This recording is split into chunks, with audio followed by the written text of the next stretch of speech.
This podcast is brought to you by Penji. Penji is a creative subscription service that gives you access to pre-vetted, agency-trained creatives from all over the world. From graphic design to illustrations to social media management and web development, it's all included for one monthly price. It's time to say goodbye to the hassle of searching for top-notch creative talent.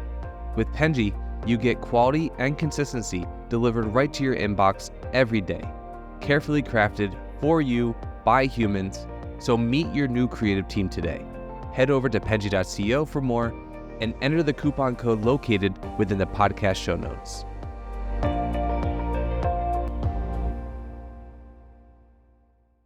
Hello, everybody. Welcome to the First 100 podcast. This is the podcast where we explore the journey of entrepreneurs, business owners, and agency leaders as they share their strategies, challenges, and triumphs that led them to secure those first 100 customers, first 100 followers. I'm your host, and my name's Daniela, and I'm Penji's partnership coordinator. Today, I am joined here with a very special guest, Jess Bruno. Hi, Jess. Hello. How are you? It's great to have you today. Yeah, no, I'm very good, thank you. I'm so excited for today and to have this chat. We are too. So, for anybody watching that doesn't know about you, doesn't know who you are, what you do, can you tell us a little bit about yourself as an introduction? For sure. So, I'm Jess Bruno. I help small business owners scale and grow their businesses with content. So, that can be anything from their first few posts, or maybe they've been in business for a little while and they're looking to really understand who their target audience is and kind of grow. And yeah, that's what I do. Awesome. You look very young. Do you mind if I ask, how did you get into the content marketing business, especially for small business owners? How did you get your start? What's the story behind it? Sure. I'm 32. So I'm not too young. So now I look younger. I was thinking, like, you don't look 32. I know I'm 32 years old, so I'm not that young. But when I was 18, 19, I started working in the event industry, and then in events, the job roles I had anyway, they always came with having to also market the event. So that's where I learned about a little bit about like bootstrap marketing, doing it kind of all DIY, learning on the job. That's how I got started. Interesting. Yeah, well, you gotta give me your skincare routine for sure because you look like you're 22, I swear. Um, so what when did you actually start doing this whole thing of making an agency and starting on content marketing?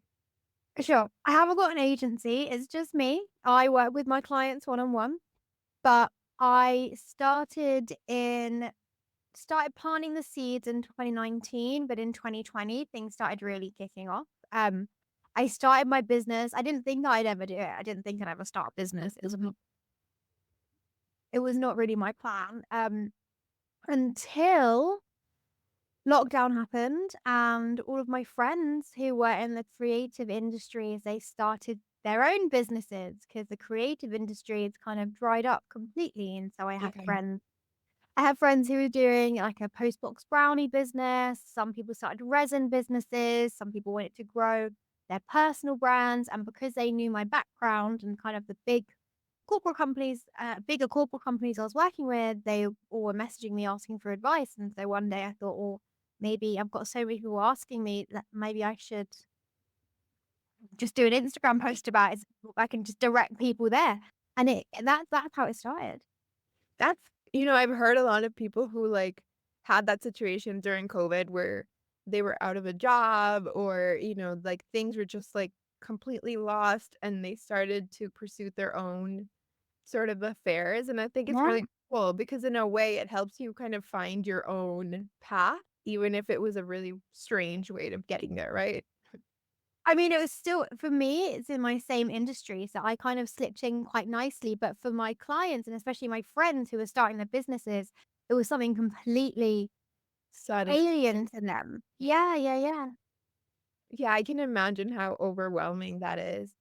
So I wanted to ask, since you've been sort of starting this, how was the process of actually getting clients to work with you? Because I think a lot of people who want to start their own creative endeavors or make their own businesses or whatever it is are really worried that, like I can like probably set a store up for my product or I can set whatever business up, but I can't guarantee that people are gonna come and purchase it or I'm gonna get clients.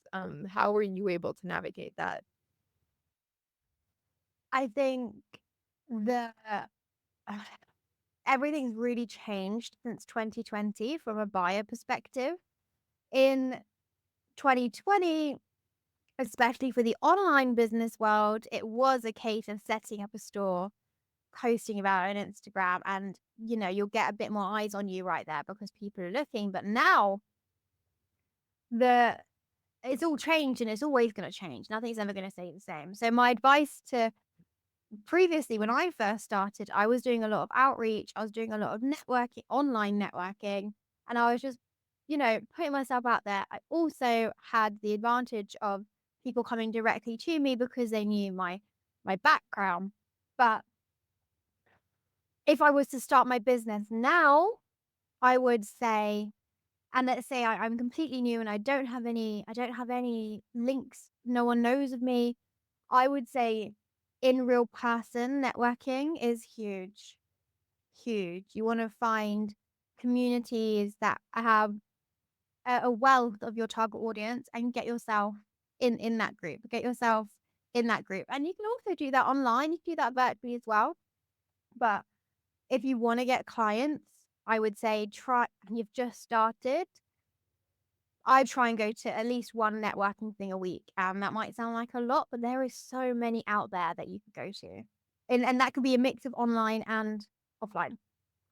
Yeah, that's true. I think networking is very important. And I think now, especially since I guess Instagram and YouTube and TikTok and all of the social media sites are very oversaturated with content creators. It can be a little bit harder to stand out for someone who wants to get that out there, right? Especially in the beginning. I'd say in your first year, it's going to be very difficult to stand out because you don't know yourself, you don't know your business, you don't really know who your target audience is. And I love that period. And I work with so many people there, but you were testing, testing, testing. And that's a wonderful time. But in your first year of business, as well as that kind of testing phase, you're going to want to go out there and speak to real people as well. So actually, within that content marketing area, that's kind of your bread and butter, right? That's where you specialize for small businesses. And I think I wanted to ask you, we've seen the sort of surge of content marketing being very popular with big corporations as well. I think I have never seen so many brands being so active on social media than I do now in the way that they are now, which is very particular. I think we see a lot of brands being very memeable, very youthful, making a lot of like funny jokes, videos, trendy topics, things like that. And it works for big brands, right? But for small businesses or a small business owner who wants to get their name out there through social media, it might be a different strategy. Can you tell us a little bit about that difference? Because I think I've seen a lot of bigger companies do this and it works for them, but when a small business does it, I don't know how, they're actually pulling in customers from making a trendy video. So are you talking about how can a small business owner use trends and use like memeable content to leverage when they've got a small following or maybe they've just started? Is that what you're saying? What's the difference for content marketing for a small business versus a big company? Because I think I've noticed big companies kind of just focus more on like doing a bunch of memes and funny trends and, things that are not necessarily driving sales.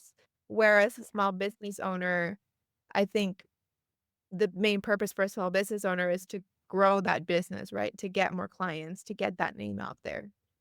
No, for sure. I mean, the big difference, number one, is budget. Big businesses have got massive budgets, so of course they can. As much as their front facing profiles will look maybe memeable, they're using trends, they're not really talking about their whys or anything. They are most probably running dark ads that focus all on the why, the how to purchase. And they're using marketing methods outside of social media like SEO, and they're using their blog, and they've got so many different pockets and spaces where they're plugging into, which gives them the advantage to not they've done their due diligence over the years. They're a big business for a reason. They don't really have to tell you, "Hi, I'm the founder. My name is this first, and then this is why I started Nike." You know, they don't have to do that anymore. When it comes to a small business, you don't have as much resources. You don't have as much time. You don't have as much money. You don't have a team around you. So you're going to want to really target your energy into what is gonna I hate saying this phrase, but what is gonna move the needle for your business, right? What is it? And I say to my small business owners, it's different for everyone, but focus on what you're good at. Like, if you're really good at trends, like do the trends. If that comes easy to you, if that comes quickly to you, do them. But you're gonna want to make sure you've got like the groundwork first. So I like to say to my small business owners to have like strategically, if we're talking in Instagram or TikTok, have strategic pin posts. So if someone does find your business via a trend and they come to your page, they understand exactly who you are and what you're doing and how to buy from you. You want to make that process really, really easy. But when it comes to replicating what big brands are doing with their content, yeah, you can do memeable stuff, you can do trending stuff, but do whatever works for you. Yeah, I think that's very good advice because if you are trying to force yourself to do something that you're not good at, it's not going to come out very well. Yeah, for sure. Can you tell us then a case study where you have had helped someone grow within content marketing and that has significantly improved their business or their growth? I worked with 300 people in the last since I started my business, so I've got case studies and case studies.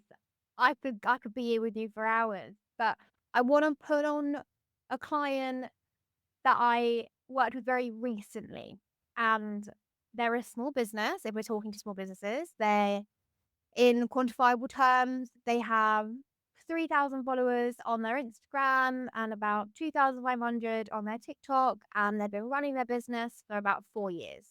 And they run a product-based business where they sell stickers and print and little stuff like that, right?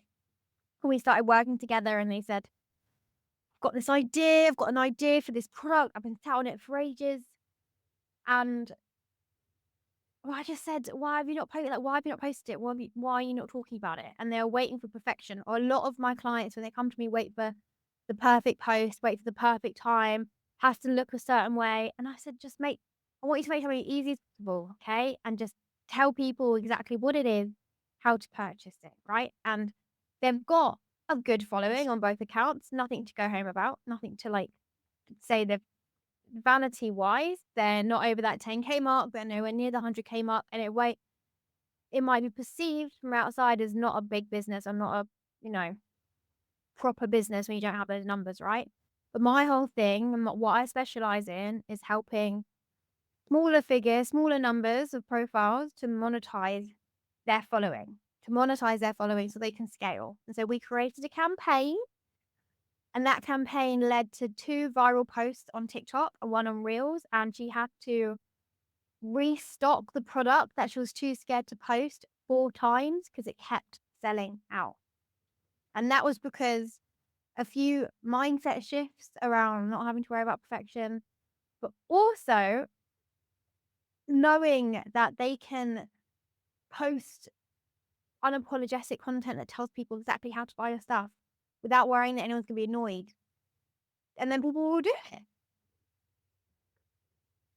That's very like, I think what's really interesting about it is that I guess when you're in the place of having to do it, you get in your head about it, right? Like you said, like you're waiting for that moment to have the perfect moment, the perfect video, the perfect everything. Yeah. And when you actually just go with it, with what you've got, the results can be really amazing. And it's just like Mm. simple, you know? Simple. It was a really simple video. They didn't book out a studio. They just filmed it at home. They made it. You have to make it clear. There are a few things that I'm always like the groundwork, right? Good lighting, good visual, clear caption, add in your like keywords, make sure you make it personable to you, whatever makes sense for your brand or your target audience. Like we ticked all those boxes, right? We did the strategy work to do it, but it was more of the mindset shift of okay, I'm gonna use what I've got, I'm gonna put something out there and I'm gonna keep showing up. I'm gonna keep putting out there till something sticks. And for us, something stick very quickly. It stuck very, very quickly. And we had that incredible launch very recently. That's great. That's like very interesting. I also wanted to ask, since I think content marketing requires a lot of like content creation, and a lot of sort of staying up to date with trends, not necessarily because you follow them, but sometimes I think it's always good to know what's going on with the zeitgeist and social media in general. Um, but I think I've seen a lot of people who want to use content marketing for business growth and they struggle with actually executing that. Like, even if they have all the back end stuff figured out, I guess, and they know like, okay, this is my goal, this is my strategy, this is what I'm going to be doing. But then it's really difficult to actually get into in front of a camera, film, make a decent video, even if it's really simple, and then actually go ahead and post it. And then, I think I've also seen a lot of people who struggle with, I can like come up with maybe 10, 20 videos, but then after the 20th video mark, I'm dried out. Like, I don't know what else to make. This is not my thing. How do you help people with that?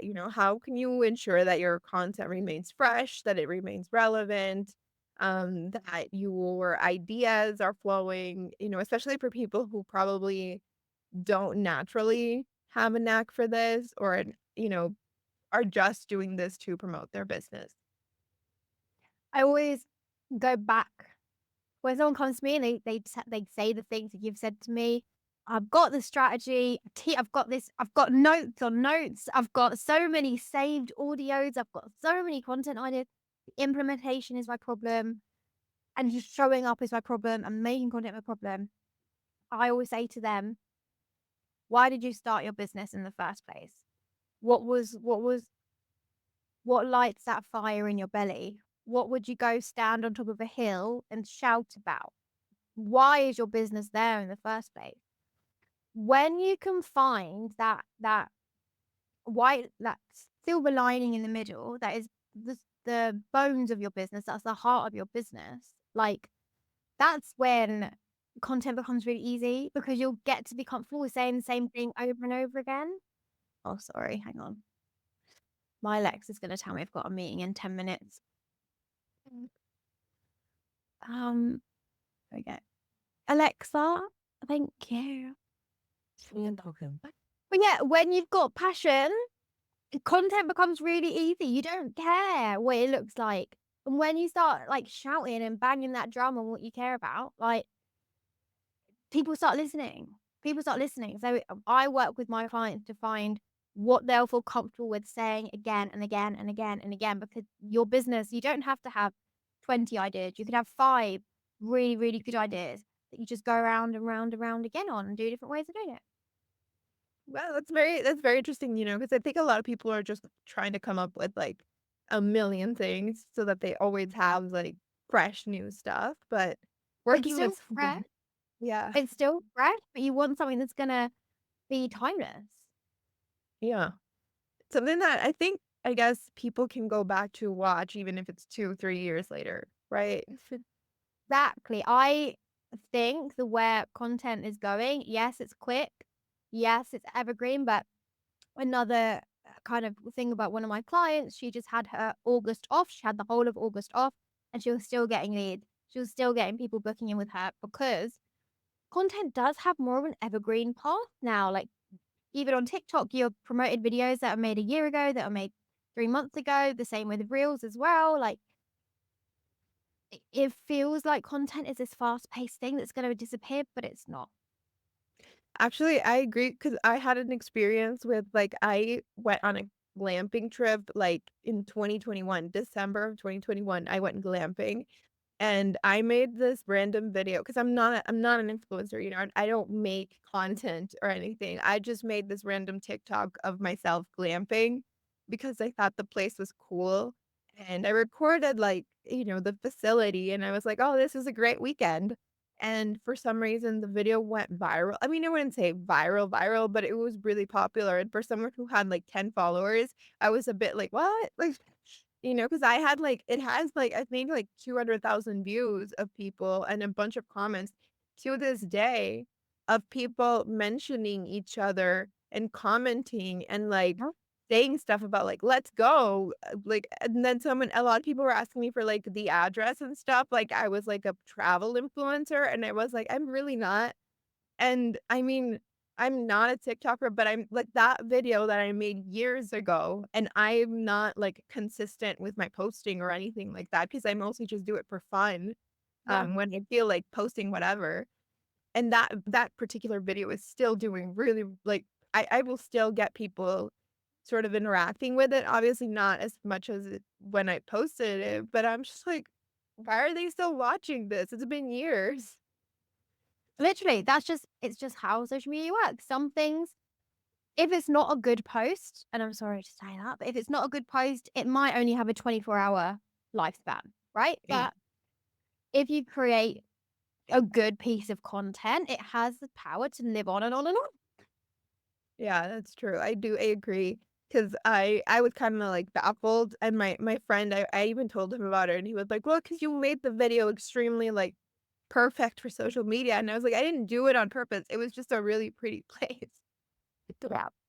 But it definitely did really well, so I see what you mean, and being able to take that sort of situation and being able to strategize it and put it into this growth of a small business can make it very lucrative. Yeah. Yeah, for sure. So, Jess, it's been great having you on the podcast today. We had a lot of fun and learned a lot from you. For anybody who would want to get your coaching, learn more about you, or use your services, can you tell us a little bit about where we can go find you and what we can expect from you there? The floor is yours to tell us about you more. If you want help and you've got a small business, then I would say check out my membership called the Content Club. We've got 100 small businesses in there right now. And inside, you get weekly group coaching plus an amazing community and templates to help you never wake up and be like, I don't know what to post. That's done. You'll know you have a post for every single day. Plus, every week we send you a trend report for TikTok and Reels. You get that on a Friday, so you can be trending or have a chance to get an extra bit of boost for your business, as well as like a script and a how to. It's all done for you. That's only £1 a day. Also, you can work with me one to one. Just come over to my Instagram at Grow with Jess Bruno. You can find me there and we can chat in the DMs to see I can learn more about your business and to see if one to one is something that you want to do. Awesome, perfect. I will be adding your links to the description of this so that anybody who wants to go find you, they can find you. It's been great having you today, Jess. Very grateful for everything. And for everybody watching, I'll see you on the next episode. Thank you so much. Thank you. Bye. Bye bye. You've been listening to Fully Managed, brought to you by Penji. Check out the show notes to learn more about today's guest, and to learn more about Penji, the human-first creative subscription service, head over to penji.co. And by the way, if you're still listening, it would mean the absolute world to us if you were to share this podcast with a friend, and of course, subscribe.